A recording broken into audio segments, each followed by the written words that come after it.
Vivimos en un mundo de pérdidas constantes.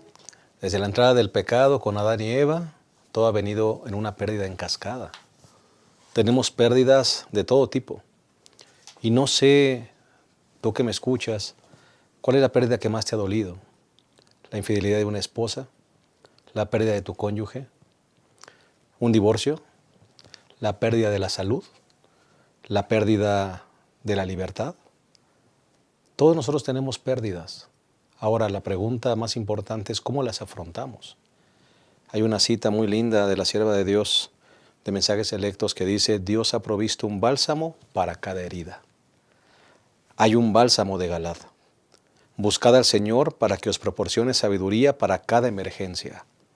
Vuestros ojos serán abiertos para que contempléis el remedio y apliquéis a vuestro caso las promesas sanadoras registradas en su palabra. Dios nos ha dado el remedio. Aquí está su palabra. Y la palabra de Dios y la presencia de Jesús es el bálsamo suficiente para sanar cualquier pérdida y cualquier herida. Hoy vamos a hablar de eso. Tiempo de perder, lección número 9. Estamos contentos de que nos acompañes. Esperamos que este repaso pueda edificar tu vida, pueda Jesucristo sanar tus heridas como ha sanado las nuestras. Quédate con nosotros en un momento. Iniciamos.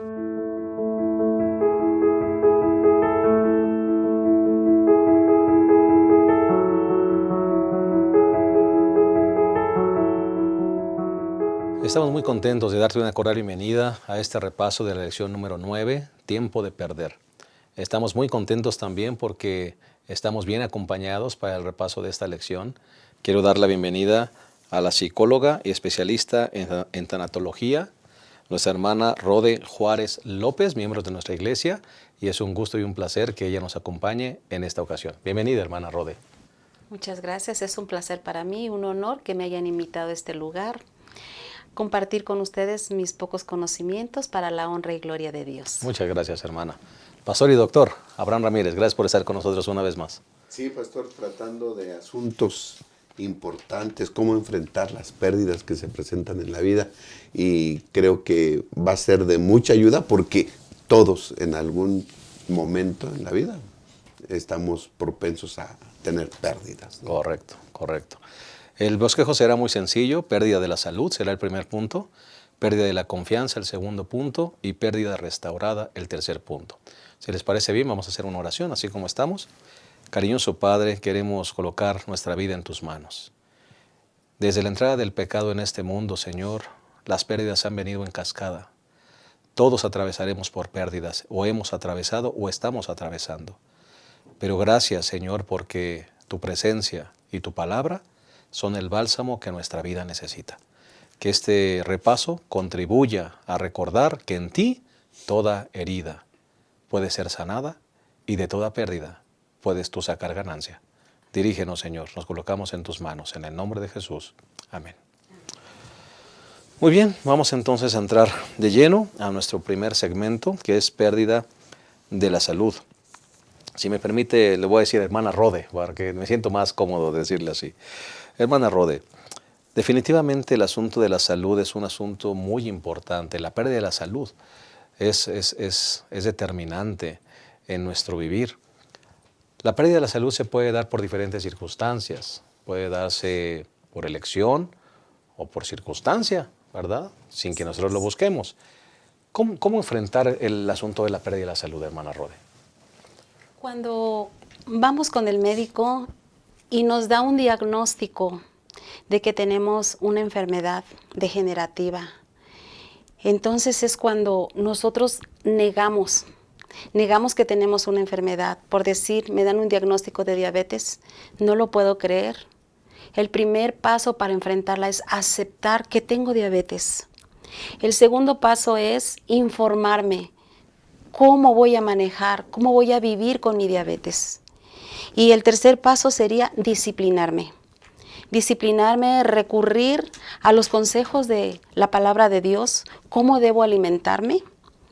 Y eso va a ser muy bueno, porque eso me va a ayudar a no tener repercusión de mi diabetes. Es la palabra de Dios la que nos orienta, la que nos enseña y nos dirige cómo vivir con enfermedad o sin enfermedad, Siempre los consejos del Señor es lo mejor para ayudar a nuestra pérdida de salud. Hermana Rode, ¿qué papel juega nuestra actitud al enfrentar la enfermedad? ¿Qué papel juega? Porque hay personas que bien pueden controlar su enfermedad, tener una buena calidad de vida, cuando lo asimilan, como se lo acaba de mencionar, cuando lo aceptas, trabajas en ello. Pero hay personas que se deprimen y su misma depresión y su misma mala actitud, digámoslo de alguna manera, los mata al final. ¿Qué consejo podríamos nosotros decir para una persona que tiene una enfermedad? ¿Qué tiene que hacer? ¿Cómo enfrentarla? ¿Cómo mentalmente? enfrentarla? La iglesia puede ayudar mucho, la familia también. Cuando nosotros tenemos una enfermedad, es una pérdida y una pérdida vive un duelo, un dolor. Ese dolor es el que nos lleva a sumirnos en esa depresión. Eso es normal, sentir eso. No se asusten, no pasa nada que está viviendo su duelo. Lo que tenemos que hacer es animar, apoyar, acompañar a la persona. Y más que nada, llevarla a Jesús. Porque Jesús es el que sana las heridas. Jesús es el que ayuda en las pérdidas. Jesús es nuestro acompañante. Jesús a veces nos enojamos por la enfermedad y pensamos, ¿por qué Dios lo permitió? No, Dios no lo permite. Somos nosotros que no cuidamos nuestra alimentación, que no hicimos caso a la palabra de Dios, a sus consejos, y cuando nosotros no seguimos los consejos de Dios, nos vamos hacia el precipicio porque nos brincamos la cerca. ¿Cómo afrontarlo? Podemos ayudar en acompañamiento y, como dije, aceptar la información, aceptar que tenemos una enfermedad, informarnos cómo ayudar y disciplinarnos. Hay enfermedades circunstanciales, hermana Rode, que llegan cuando uno no las busca. Por ejemplo, estoy pensando en Job, Sí. que le vino una enfermedad. Una persona que va a donar sangre y de repente se contagia de SIDA, o un bebé que nace ya con SIDA por causa de la madre o alguna cosa así. ¿Qué podemos decir nosotros? ¿Cómo podemos afrontar una enfermedad por circunstancia que nosotros no buscamos? Bueno, esas pérdidas son lecciones de vida. Esas pérdidas circunstanciales, como le pasó a Job. Job no conocía a Dios, solo lo conocía de oídas, hasta que tuvo esa pérdida. Cuando tuvo esa pérdida, entonces encontró más a Jesús. Entonces dice que cara a cara, entonces tuvo un altercado con Él, entonces platicó con Él. A veces Dios permite que nos pasen algunas enfermedades, como la del ciego. El ciego que le dice, ¿quién pecó? Él o tus padres. Ni él ni sus padres, es para honra y gloria de Dios. Son enseñanzas que Dios permite para que nosotros demos a la humanidad. Y son lecciones de vida que nos enseñan a vivir como mejores cristianos, que nos enseñan a ser más humanos. ¿Quiere decir que de algo adverso podemos sacar una bendición? Por supuesto. Dios puede sacar una bendición. Por supuesto. De eso. Sí. Correcto. Pastor Abraham. Sí, pastor, estamos hablando de intrusos en el plan de Dios. Ni la enfermedad, ni el dolor, ni el sufrimiento, ni la muerte eran parte del plan de Dios. ¿No? Y va a llegar un momento en que Dios las va a destruir a todos estos intrusos, los va a sacar de la existencia humana, ¿no? Así que tengamos confianza en que cuando estamos pasando por una enfermedad, ¿sí?, Dios está a nuestro lado. Porque estas cosas no estaban dentro del plan de Dios. Y si es que se presentan por el pecado que se cometió o que cometemos, ¿verdad? Dios está a nuestro lado para eliminarlas o para que podamos aprender a sobrellevarlas, ¿no? Volviendo a lo que le pasó a Job, ¿podemos sacar algún beneficio de una enfermedad? Pues sí, digo yo. La experiencia y la relación que tenía Job con Dios se profundizó.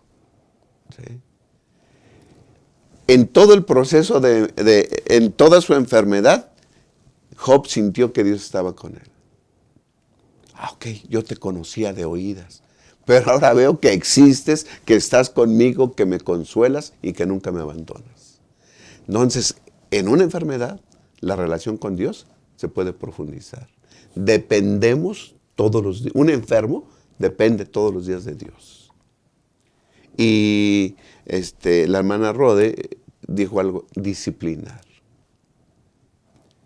Un enfermo de diabetes vive una vida desordenada. A veces Dios permite para que pongamos en orden nuestra vida, ¿no? Horarios de comida, elegir nuestra comida, ¿sí? Comer, a veces no nos gusta alguna cosa, lo empezamos a hacer. Horarios en comida. Horarios, todo eso. Una enfermedad nos disciplina, nos enseña a ser disciplinados. Pero sobre todo, profundiza nuestra relación con Dios. Ahora, dice 2 Corintios 1, 3 al 5. Dice, bendito sea el Dios y Padre de nuestro Señor Jesucristo, Padre de misericordia y Dios de toda consolación. Si hay consolación, es que hay un problema. Dios viene y nos consuela, ¿pero para qué? El cual nos consuela en todas nuestras tribulaciones, para que podamos también nosotros consolar a los que están en cualquier tribulación, por medio de la consolación con que nosotros somos consolados con Dios. Así que entonces, estamos en una enfermedad, estamos pasando por una tribulación, Dios nos consuela a nosotros y al mismo tiempo nos capacita para consolar a los demás.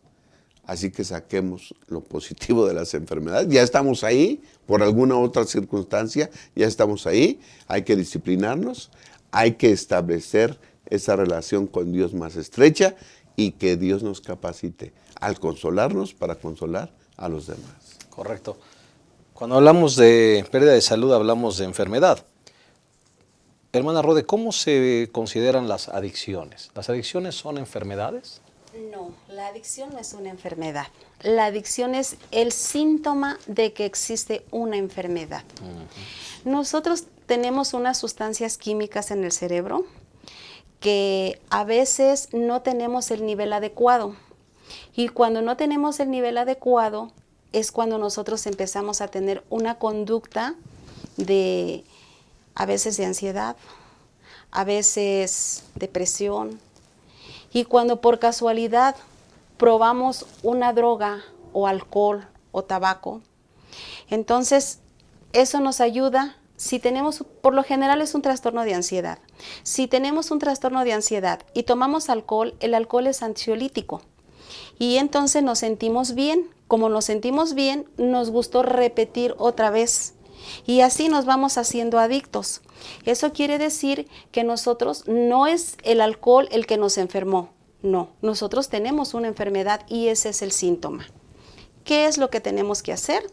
Tenemos que aceptar que tenemos un problema. Cuando ya tenemos el problema del alcohol o de la droga o del tabaco, toda la persona que usa droga, toda la persona que usa alcohol, toda la persona que usa tabaco, tiene una enfermedad física. Hay que buscar un médico, un psiquiatra especialmente, para que nos dé un tratamiento. Por lo general, el trastorno que se da es el de ansiedad. Entonces, hay ansiolíticos, hay recapturadores de esas sustancias que nos van a ayudar a que no sintamos esa ansiedad y no necesitemos el alcohol. Primero hay que desintoxicarse, hay que curar nuestro cerebro con esos medicamentos. También hay que recibir psicoterapia y especialmente hay que buscar el poder del Evangelio, el poder que da la palabra de Dios para poder no continuar por esos callejones sin salida. Es Dios esencial, no hay otro poder, no hay nada que nos ayude a vencer esas tentaciones, el medicamento y la palabra de Dios.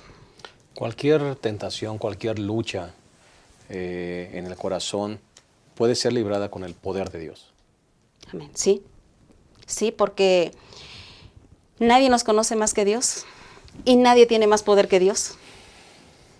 Dios restaura nuestra mente, Dios restaura nuestro cuerpo, Él nos hizo, Él nos creó, Él sabe cómo estamos. Y Él tiene muchos consejos, tiene palabras de vida, porque hay muchos factores para que usen el alcohol, muchos factores. Entonces, todos esos factores lo suple la palabra de Dios. sin la palabra de Dios es más difícil, porque cuando se siente esa ansiedad, se busca algo con que se vaya. Y la palabra de Dios es paz, paz para vivir. La palabra de Dios nos ayuda a estar en paz con nosotros mismos, con los demás y con Dios mismo. Amén. Pastor Abraham. Sí, pastor. La lección nos dice algo muy importante y quisiera que después la hermana Rode nos hablara un poquito más acerca de esto. Dice, el pecado y la adicción no son necesariamente lo mismo. El pecado y la adicción no es necesariamente lo mismo. Nos contaba ella, por ejemplo, alguien fuma una vez marihuana. Pecado, está atentando contra su Contra salud. su cuerpo. ¿No? Pero no le gustó y la deja. ¿Ok? Entonces no se convirtió en una adicción. No. Pero fue pecado. O sea, el pecado y la adicción no son lo mismo. ¿Qué hace que un pecado se convierta en adicción? Es la naturaleza habitual y progresiva de ese pecado. La adicción, ¿no? Estar repitiéndolo y constantemente y progresivamente más y más y más. Entonces, el que dice el apóstol Pedro en 2 de Pedro 2:19, que el que es vencido por alguien se convierte en siervo, en esclavo del que lo venció. Por eso aquí dice pérdida de la libertad. Porque cuando uno tiene un vicio, ¿sí?, una adicción, entonces se convierte uno esclavo de esa adicción. ¿Por qué? Porque nos gusta, porque la deseamos, se nos antoja y luego hay una dependencia física y psicológica y nos hundimos y estamos atrapados, estamos amarrados, ¿no? ¿Cómo afrontar las cosas? Bueno, ponernos en las manos de un especialista. Lo primero que tenemos que saber es que estamos en un problema, ¿no? Sí. Es aceptar que estamos mal y buscar ayuda. Sí.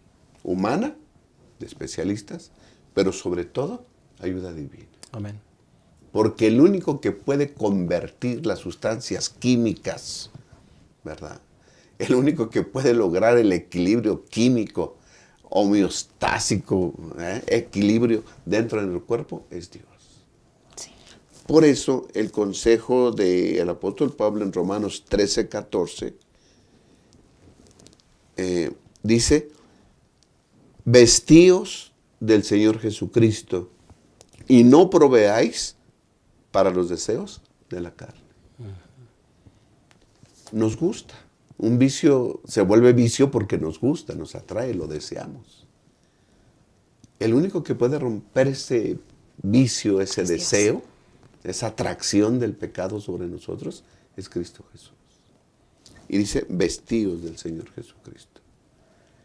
Entonces, para no caer en esas redes, ¿sí?, es que nosotros debemos revestirnos de Cristo Jesús, acudiendo constantemente a Él a través de la Biblia, la oración, la asistencia a los cultos, teniendo una relación, así como hablamos de una conducta seguida y progresiva, ¿por qué no entonces intoxicarnos con Cristo Jesús? Tener una relación diaria y progresiva con Cristo Jesús. ¿Sí? Yo creo que ese vicio sí pudiera ser bueno, ¿no? Una buena adicción. Una buena adicción de Cristo Jesús. Amén. ¿No? Y yo creo que eso va a contrarrestar, pues, esas cadenas que nos tienen atados a un vicio, a un deseo no controlado. ¿De acuerdo, hermana Rode? Sí, estoy de acuerdo. No hay mejor cura que Jesús. Amén. Porque el adicto siente soledad. Jesús es su compañía. El adicto siente enojo por vivencias que tuvo. Por eso es que necesita psicoterapia también. Pero no hay mejor psicoterapia que la que da Cristo. Amén. Porque Cristo conoce, dice que estamos enfermos desde la punta del pie hasta la coronilla, hinchazón y podrida llaga. porque no están vendadas ni suavizadas con aceite nuestras heridas. Esas heridas solo Jesús las puede sanar. Y la mayoría de adictos están muy heridos. Con este pensamiento, donde todos creemos que Jesús y su palabra es la solución y el bálsamo correcto para nuestras heridas, vamos a hacer una pausa, regresamos a esta lección número 9, tiempo de perder. Volvemos.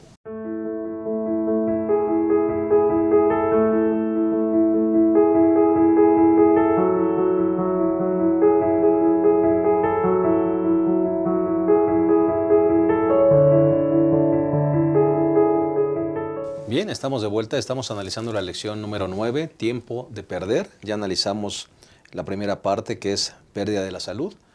Hablamos ya un poquito de las adicciones, de los hábitos y de la importancia de cuidarnos.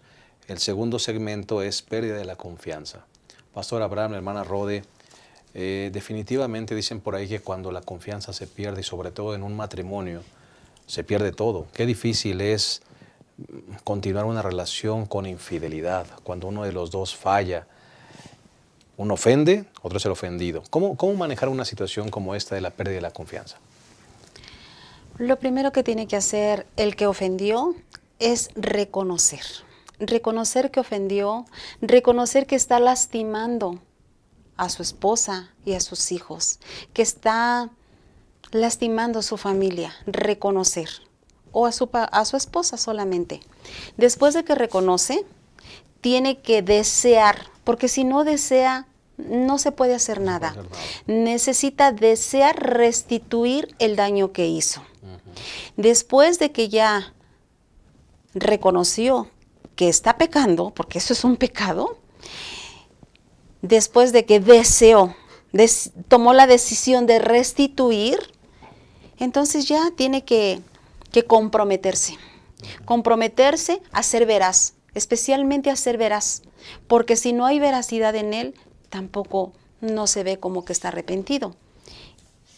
Y con un compromiso empieza a restituir el daño que hizo y empieza a querer iniciar otra vez su relación. Para eso, para iniciar una relación, hay que terminar con esa relación que ya se acabó. Cuando uno lastima, uno fractura, uno mata la relación, rompe la relación, acaba con la relación. Y para empezar, después de esa conducta, de esa actitud que tenga, tiene que iniciar conquistando a su esposa como si fuera su novia. No borrón ni cuenta nueva, borrar, finiquitar la relación y empezar una nueva relación. Ya sea que se quede solo, ya sea que quiera otra vez iniciar la relación con su familia, con su pareja o con otra pareja. Porque esa relación ya está terminada, ya no se puede hacer nada por eso. Se vuelven a hacer nuevos acuerdos. Nuevos acuerdos, nuevos compromisos veraces. Porque aquí ya entró la desconfianza, porque aquí ya hubo mentira, ya hubo pecado, ya lastimó. Ahora tiene que ser veraz. Cada vez que dice la verdad, cada vez que es veraz, se coloca un ladrillo en ese muro llamado confianza. Muy bien, así se va restituyendo la confianza y también conquistándola y que su conducta se vea de una persona arrepentida y sí se puede restituir. ¿Cómo tiene que reaccionar una persona que es la víctima, en este caso, que es la pareja la que falló? ¿Qué actitud debe asumir la persona ofendida? Lo primero que tiene que asumir la persona ofendida es, primero tiene que decidir si quiere perdonar o no quiere perdonar. Si quiere que su relación continúe, puede hacer mucho. La ofendida, pues le toca la parte más difícil, porque está lastimada, está herida, está traicionada y eso le baja su autoestima. Ella tiene un dolor que ninguna pastilla le puede quitar, un dolor que nada ni nadie lo puede consolar, ni otra persona siquiera. Aunque llegara otra persona a querer curar sus heridas, no lo acepta. Ella está viviendo un duelo, tiene un dolor muy fuerte. Lo único que puede hacer ella es refugiarse en los brazos de Jesús y tomar todo el amor que Dios le puede dar, nutrirse, llenarse de su amor para que pueda tener fuerzas para poder perdonar. Vivir un duelo para poder otorgar el perdón, aferrarse de las promesas de Dios, aceptar que ella es humana también y que también se puede equivocar y que ella puede estar en el mismo lugar que él también. Ser empática con su pecado de él, con su equivocación, con su error. Ser empática y usar la regla de oro. ¿Cómo le gustaría que si ella hubiera pasado esa situación, cómo le gustaría que respondiera su esposo? Ahora, el perdón es necesario otorgarlo, ¿no? El Es para perdón es para sanidad de la persona ofendida. El perdón es básico para los dos. Okay. Tanto para él que lo recibe como para ella que lo da. Porque no se puede vivir esta vida sin perdonar a las personas. Cuando nosotros lastimamos que es para él, nos lastimamos más a nosotros. Cuando lastimamos a la pareja en un adulterio, nos lastimamos más a nosotros porque ella queda lastimada, queda ofendida, pero no queda con una carga de culpabilidad.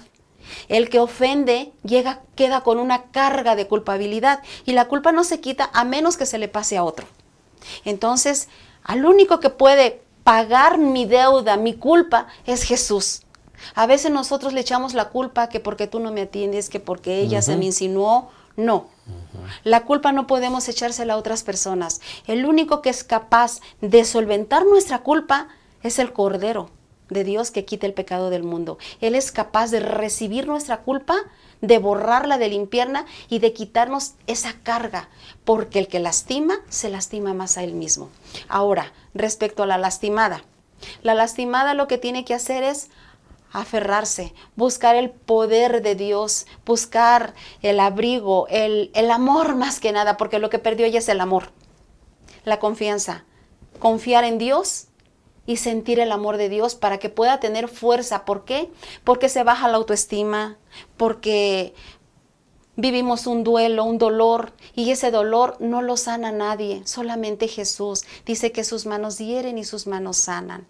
Solamente las manos de Cristo son las únicas que pueden tener bálsamo para nuestro corazón, para el corazón adolorido de una persona engañada.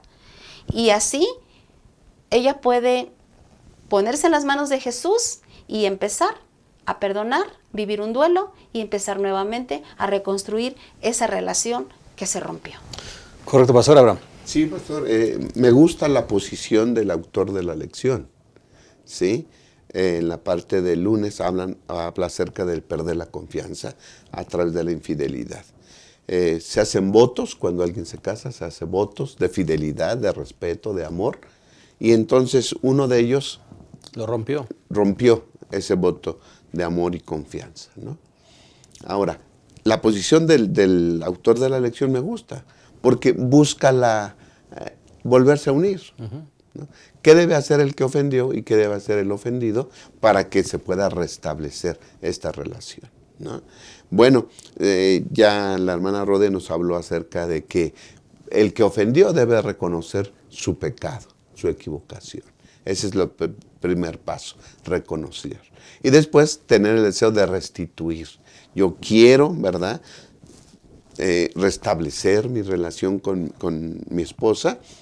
Entonces yo estaré dispuesto a restituir. No estoy en la posición de estar pidiendo.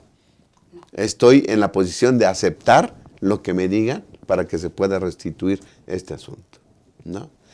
Y de parte de la persona ofendida, el perdón, ¿no? Primero de Pedro, pastor, 5, 6 y 7 dice: humillaos pues bajo la poderosa mano de Dios, para que Él os exalte cuando fuere tiempo. Me gusta. Primero es humillarnos, pero humillarnos delante de Dios. ¿Sí? Para que Él nos exalte cuando fuere tiempo. Por ahí hay una frase que uso mucho. Tengo un sermón que se llama ganar perdiendo. Al humillarnos parece ser que perdemos, pero Dios nos va a exaltar a su debido tiempo, ¿no? Y a lo mejor algunas personas, cuando alguien es infiel y la persona ofendida perdona, qué tonta eres, por qué esto, por qué aquello. Humillaos bajo la poderosa mano de Dios. Y perdiendo a la vista de muchos, estoy ganando. ¿Sí? Así que primero es humillarse delante de Dios. ¿Por qué? Dice el versículo 7. Echando toda nuestra ansiedad sobre Él, porque Él tiene cuidado de vosotros. Para poder resistir, para poder perdonar, para poder en el momento indicado agachar la cabeza para que después Dios nos exalte, es necesario echar nuestra ansiedad sobre Él. ¿Quién nos va a dar fortaleza para soportar todo eso? Dios es el único. ¿Quién es el que nos va a dar fortaleza, fuerzas para pasar ese trago amargo? Pero al final vamos a sonreír. ¿Sí? Y un versículo que siempre lo cito, San Juan 1:16. De su plenitud sacamos todos gracia sobre gracia. ¿Qué te hace falta? ¿Amor? Ve con Dios. ¿Has perdido el amor del esposo, de la esposa? Ve con Dios. Él te puede dar eso y más. Porque Él te ama más que tu esposo o que tu esposa. ¿No? ¿Qué has perdido? Confianza. Ve con Dios. Él nunca falla. Así que de su plenitud podemos sacar gracia sobre gracia. Todo lo que necesites, ve con Jesús y Él lo tiene de sobra. Amén. Hay una parte también que la lección se menciona, que es la violencia. Licenciada, háblenos un poquito del asunto de la violencia sexual, violencia emocional, violencia física, control, supremacía. ¿Qué pasa con una persona que está atravesando por esta situación de la violencia? Dice la lección que el lugar más violento de la sociedad es el hogar, tristemente. ¿Cómo debe actuar el que está siendo violentado y también qué ayuda debe buscar el que violenta? Sí, la violencia se da mucho, tristemente, hasta en los hogares adventistas, tristemente en los hogares cristianos, en los hogares no cristianos. La violencia es un problema social. Y como usted dice, hay varios tipos de violencia. Está la sexual, está la física, la psicológica, la económica también. Cuando el esposo no le da lo suficiente a la esposa, está dándole una violencia económica, también la violencia sexual. Cuando una persona no quiere tener intimidad con su esposo y el esposo la violenta, también es una violencia. Todas estas violencias generan enfermedades mentales. Todas estas violencias están penadas por la ley. Todas estas violencias entran en el grupo de los delitos, no delitos menores, sino delitos que ameritan cárcel. ¿Qué es lo que tiene que hacer una persona que es violentada? Separarse del violento. Y hay muchos tipos de violentos. Pero primero lo que tiene que hacer una familia o una persona violentada es identificar la violencia. Porque a veces no sabemos qué es violencia, estamos siendo violentados y pensamos que es normal. No, tenemos que aprender qué es violencia e identificarla en nuestro hogar. Cuando ya identificamos la violencia, tenemos que separarnos de la persona que nos está violentando, porque la persona violentada después se vuelve violenta.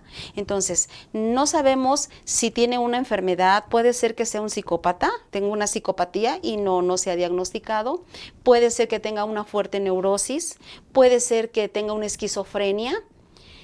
A algunas personas que tienen esquizofrenia, como ven alucinaciones, golpean a las esposas y les dicen que los engañan, las violentan muy feo y ellas no hacen nada. Eso es una esquizofrenia. Y no saben que tienen un esposo porque ni el esposo siquiera sabe que tiene esquizofrenia. Eso es respecto a la salud.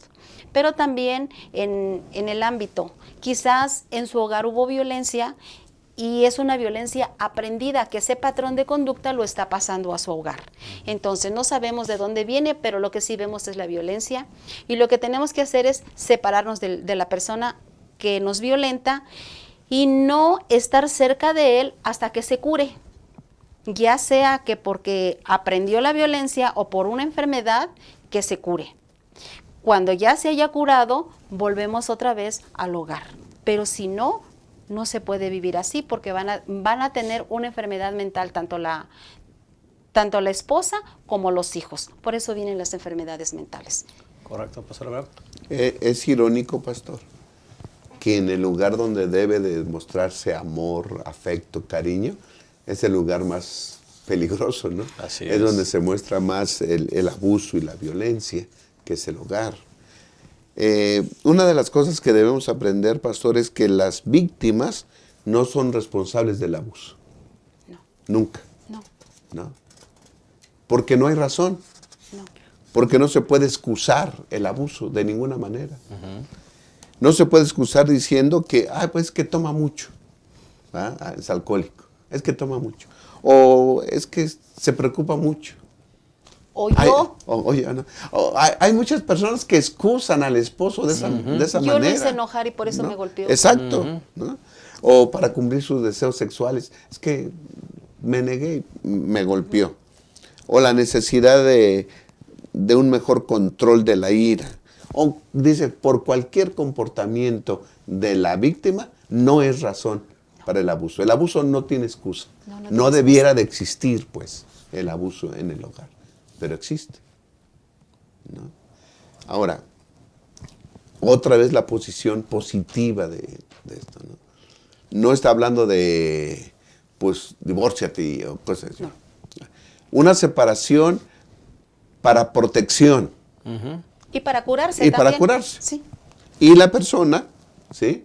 Enferma, la persona abusadora, debe ponerse en las manos de un profesionista también. Igual que el abusado también Igual debe que el abusado, ponerse, claro. Porque permite. Exacto. ¿Sí? Así que entonces, primero ponerse en las manos y tener el deseo de que se solucione el problema. Creo que siempre es necesario reconocer que estamos mal de parte del abusado y también de la víctima, ¿no? En este caso, si es que lo soporta o lo permite, ¿no? Y después, sobre todo, porque el único que puede cambiar todo esto es nuestro Dios, ¿no? Dice entonces Efesios 3:20, dice, y aquel que es poderoso para hacer todas las cosas mucho más abundantemente de lo que pedimos o entendemos, según el poder que actúa en nosotros. Dios tiene el poder para actuar en nosotros, ¿sí? Y puede transformarnos y puede cambiarnos. Porque el abusador no solamente es el que pega, es el que dice palabras hirientes. Sí. Psicológica. Psicológico, ¿no? Abuso Violencia psicológico, abuso físico, abuso sexual, que existe en el hogar y en muchos hogares y desafortunadamente en muchos hogares cristianos. Y a veces la víctima lo soporta, se deja, ¿sí? Y no puede ser eso, ¿sí? Así que entonces la Biblia nos da consejos para cómo actuar cuando hay abuso en el hogar, ¿sí? Y una de las cosas que puede decidir la persona abusada es separarse. Sí. Separarse, ¿no? Para protección y para curarse, Y para ambos. curarse, sí. Y los dos ponerse en las manos de profesionistas y sobre todo ponerse en las manos de Dios. Pero siempre el fondo es que esa relación se pueda Restaurar. No es fácil, pero de que se puede con el poder que actúa en nosotros, el poder de Dios. Amén. Todo lo puedo en Cristo que me fortalece. Amén. Pues con este pensamiento y haciendo un breve resumen, ese segundo punto hablamos de la confianza. La confianza es una pérdida sensible. La confianza se pierde por infidelidad o por violencia. Ninguna de las dos debería existir, porque es el rompimiento de un pacto. Pero siempre que esto pueda generarse, o si se está generando en los hogares, hay que buscar ayuda de profesionales y sobre todo la ayuda de nuestro Dios, que todo lo puede restaurar. Vamos a hacer una pausa más y regresamos a la tercera y última parte de esta lección 9, tiempo de perder. Regresamos.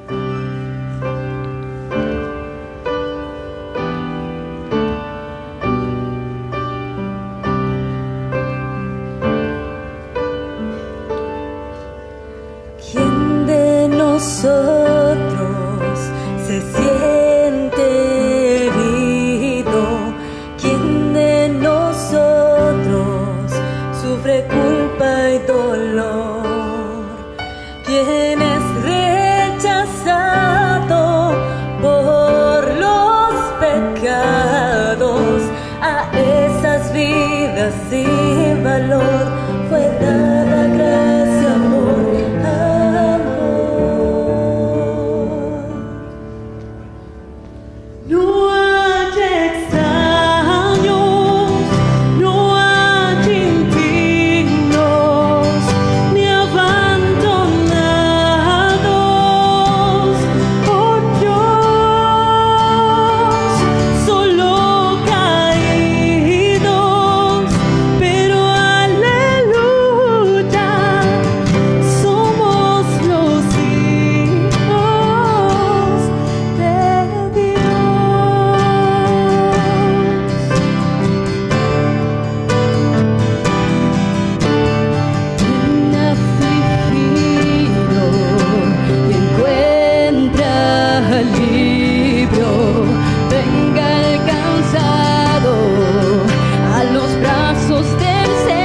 Estamos llegando a la tercera y última parte de esta lección número 9, tiempo de perder. Vamos ahora a entrar a la tercera parte, que es pérdida restaurada. Y vamos a hablar justamente de lo que podríamos nosotros decir, lo que es la pérdida más significativa y más sensible, que es la muerte. Algo para lo cual nosotros no estamos tal vez preparados. Sabemos que vamos a morir, pero a veces no lo creemos. ¿Cómo nos preparamos para la muerte? ¿Cómo tener que enfrentar la muerte, hermana Rode, cuando llega esta inesperadamente y tenemos que enfrentarla? ¿Cómo superarla? Primero aceptar, bueno, no es aceptar, permitiéndome vivir un duelo. Duelo viene de dolor. El dolor viene del latín dolus. Dolus significa dolor. Cuando yo tengo una pérdida significativa, como es la muerte de mi cónyuge o la muerte de un hijo, viene un dolor muy fuerte que no se puede describir. Es un dolor que no lo cura un medicamento, es un dolor que no lo cura un consuelo de nadie, es un dolor que nadie lo puede sacar, es un dolor del alma, que solamente Jesucristo es el único que sana ese dolor porque Él lo conoce, porque lo vivió, porque lo sintió. Permitiéndome vivir mi duelo. Mi duelo tiene varias etapas. Según Elizabeth Kubler, tiene 5 etapas. No son de manera consecutiva, progresiva. Viene la de la negación, la de la ira, la de la depresión, la de la negociación y también la de la aceptación. Vamos a vivir esas etapas. Un duelo no es una enfermedad. Cuando ustedes ven a una persona que está deprimida, no está enferma. Tiene depresión, no de enfermedad. Tiene una depresión normal. Un duelo se vive, un duelo es algo sano. Un duelo es la respuesta a una pérdida, no es una enfermedad. Por eso no se asusten, no tomen pastillas, porque lo primero que hacen es ir con el médico. Mi mamá no se levanta, está deprimida, no come, la llevo con el doctor y que le dé un antidepresivo. No tomen antidepresivos, vivan su duelo, eso es bueno, es sano, es normal para que ese duelo no se vuelva patológico. Porque si nosotros no vivimos los duelos, entonces los duelos se suman y se va acabando nuestra resiliencia. En la primera etapa, vamos a ver una de las etapas que es la negación. ¿Por qué la negación? Porque nosotros no creemos que vamos a morir y entonces como no creemos, cuando me dan la noticia de que murió mi hijo, yo no creo. Y entonces me cierro a creer. Es un mecanismo de defensa que usa nuestro cuerpo para que en ese momento de la negación dura de 2 a 3 meses, a veces 15 días y a veces un mes. En ese momento es para que nuestra mente se organice, porque después de un suceso postraumático, nuestra mente se desorganiza. Entonces ese lapso es para que se organice. Y pasando esa etapa, viene, como ya nos dimos cuenta, ya aceptamos que ya pasó la etapa de la negación, ahora ya no niego, ahora acepto que mi hijo se murió o que mi cónyuge se murió. Y entonces acepto la pérdida. A nadie nos gusta perder. Cuando perdemos algo, nos enojamos y entonces nos viene un enojo, nos viene una rabia, nos viene un coraje. ¿Por qué se murió? ¿Por qué te perdí? ¿Por qué me dejaste? Y entonces nos enojamos. A veces nos enojamos con la persona que falleció, a veces nos enojamos con los familiares, a veces nos enojamos con el doctor porque pudo hacer algo y no hizo nada. Nos enojamos. ¿Con Dios? Con Dios. Lo peor es cuando nos enojamos con Dios. Si usted se enoja con Dios, no se preocupe, no se está volviendo atea. Usted está enojada con Él porque es el más cercano a su corazón, porque su fe es muy grande, porque es al que ama, es al que busca cuando tiene necesidad. Y como no le auxilió, usted está muy enojada con Él. Job le pasó lo mismo. Job dijo que se borre del calendario el día que yo nací. Job dice, ¿por qué no alterco? Vente a platicar conmigo, quiero que me expliques por qué me está pasando esto. Cuando usted se enoje, no se preocupe, no le haga caso a su enojo, es una etapa, va a pasar. Luego viene otra etapa que es la de la soledad, la del vacío, la de la tristeza, la de la depresión. Un vacío, una soledad que usted siente es el más triste, el más largo y el más doloroso. No tome pastillas para la depresión. Usted tiene una depresión porque está viviendo un duelo, no está enferma. Deje que pase su depresión, pero no está sola. Esa soledad que siente tiene un Jesús que está con usted. Romanos 8:31 dice, si Dios con nosotros, ¿quién contra nosotros? Quiere decir que usted no está solo. Dios está con usted. Dice otra parte que a veces, aunque palpando, lo andamos buscando a Dios, pero Dios está cerquita de nosotros. Él sabe, Él conoce su dolor, Él conoce su vida, Él conoce lo que está pasando y sus manos pueden sanarle en esa etapa que es la más larga de la depresión. Después de esa etapa viene otra que es la negociación. En esa etapa esa es más cortita.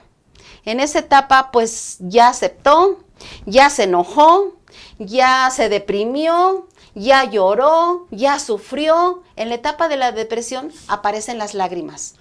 Tiene que llorar. ¿Por qué? Porque las lágrimas son homeostáticas. Si usted no permite llorar, entonces su cuerpo va a sufrir. Las lágrimas, como son homeostáticas, la homeostasis es como un termómetro que regulan sus extremidades, todas sus funciones de su cuerpo, sus órganos.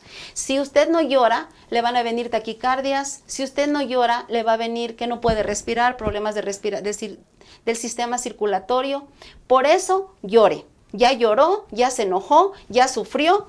Ahora va a negociar, le dice, bueno, está bien Dios, ya acepté que se murió, que no está conmigo, pues cuando menos siquiera, ahora ayúdame a, no sé, usted puede negociar de que ya se le fue su hijo, ahora ayúdame a rehacer mi vida. A rehacer mi vida, a conseguir otro hijo, a buscar otro esposo. No sé usted qué cosa va a negociar, pero tiene que negociar algo ya en ese momento que ya aceptó. Eso quiere decir que su duelo va sano, que usted va elaborando un buen duelo y que no se le va a volver patológico. Y ya al final, pues ya viene la resolución.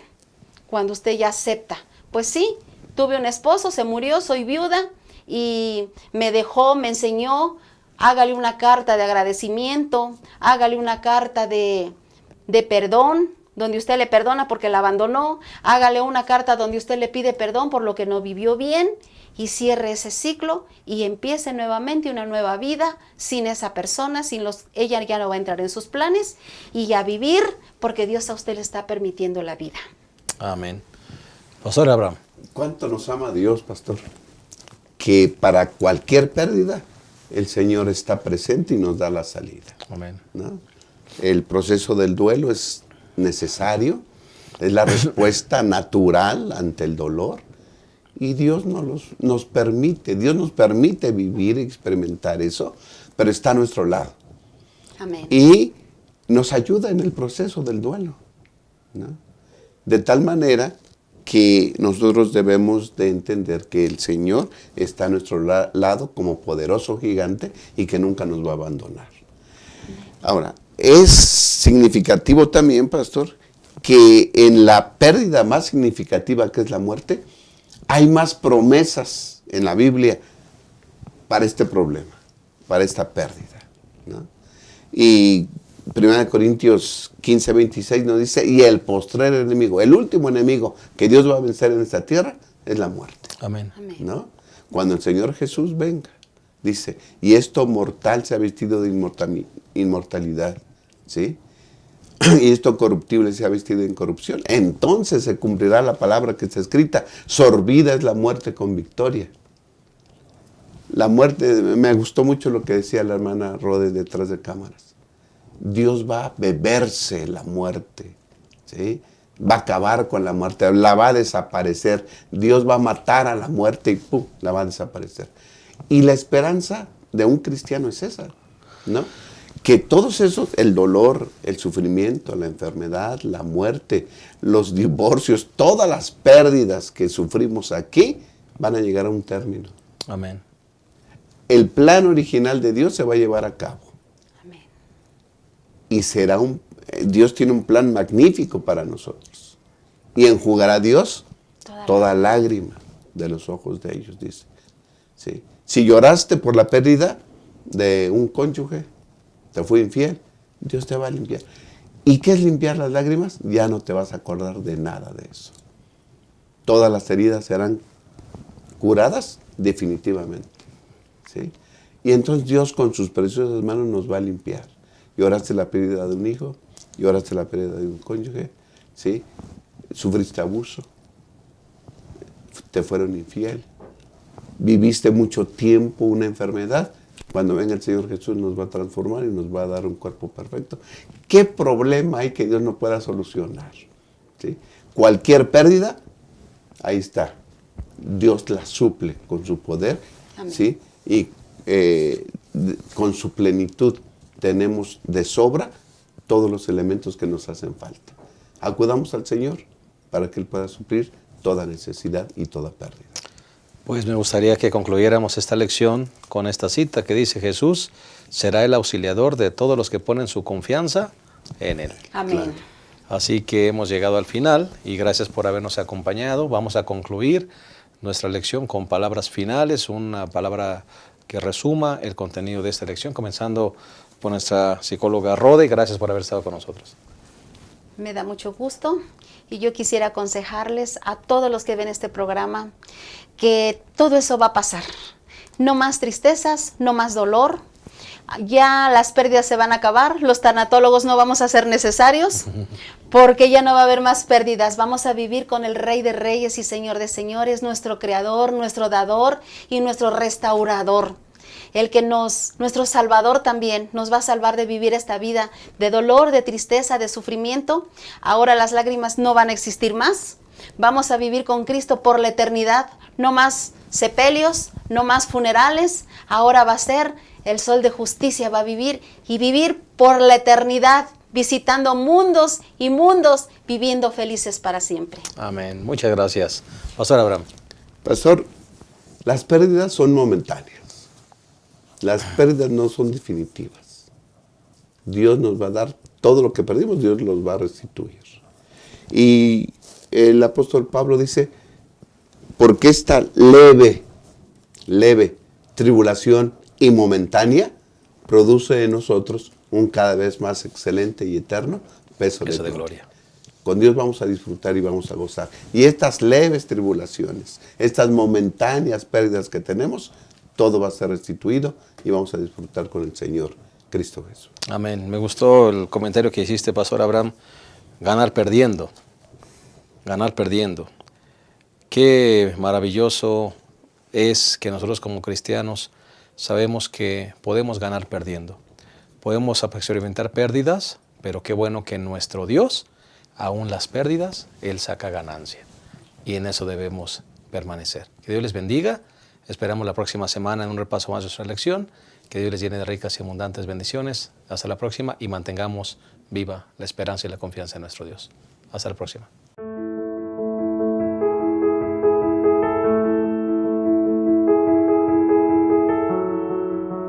La Reforma Protestante representa una de las épocas más extraordinarias de la historia del cristianismo. Es una época maravillosa que marcó la historia de la Iglesia. Estudiar la Reforma hoy nos ayuda a entender y valorar nuestra propia experiencia espiritual. 500 años después, ¿dónde estamos como Iglesia? 500 años después, ¿iniciaría Martín Lutero una nueva reforma? Hoy te invito a estudiar los orígenes de la Reforma Protestante en esta maravillosa, breve y sencilla obra que te ayudará a entender los orígenes de uno de los movimientos más significativos de la historia de la Iglesia, para que entiendas mejor la palabra de Dios y compartas con otros los grandes valores de la Biblia. Búscalo en tus librerías Gema y adquiérelo hoy mismo.